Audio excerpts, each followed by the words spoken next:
ప్రపంచాన్నే రూల్ చేసిన dragon China ఇప్పుడు గజగజ వణుకుతుంది. అది ఏ యుద్ధానికో ఆయుధానికో కాదు, తగ్గిపోతున్న తన సొంత దేశ జనాభాని చూసి. 2025లో చైనా జనాభా 30 లక్షలు తగ్గింది.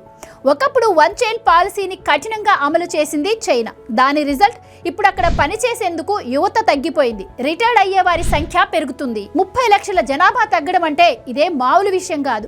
ఒక చిన్న దేశం కనుమరుగవ్వడంతో సమానం.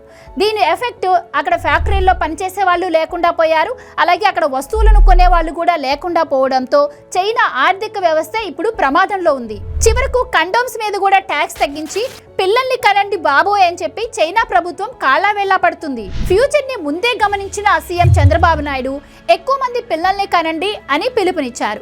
అయితే ప్రతిపక్షం దీనిపైన సెటైర్లు వేస్తుంది. ఈయన మాత్రం ఒక్కరినే కంటారు, అందరినీ ఎక్కువ మంది కనమంటారా అని. 2047 నాటికి ఏపీ వృద్ధుల రాష్ట్రంగా మారిపోతే పనిచేసే యువత ఎక్కడి నుంచి వస్తారు, కంపెనీలు ఎక్కడి నుంచి వస్తాయి, పెన్షన్లు ఇవ్వడానికి డబ్బులు ఎక్కడి నుంచి వస్తాయి? ఉత్తరాది రాష్ట్రాల్లో జనాభా పెరిగి దక్షిణాది రాష్ట్రాల్లో జనాభా తగ్గిపోతుంటే మన రాజకీయ ప్రాబల్యం కూడా పడిపోయే ప్రమాదం ఉంది. ఇక్కడ రాజకీయాల కంటే రాబోయే 30 ఏళ్ల భవిష్యత్తుపై సిబిఎన్ వేస్తున్న ఒక విజనరీ అడుగుగా దీన్ని భావించొచ్చు. చైనా చేసిన తప్పు మనం చెయ్యకూడదు అన్నదే బాబు విజన్.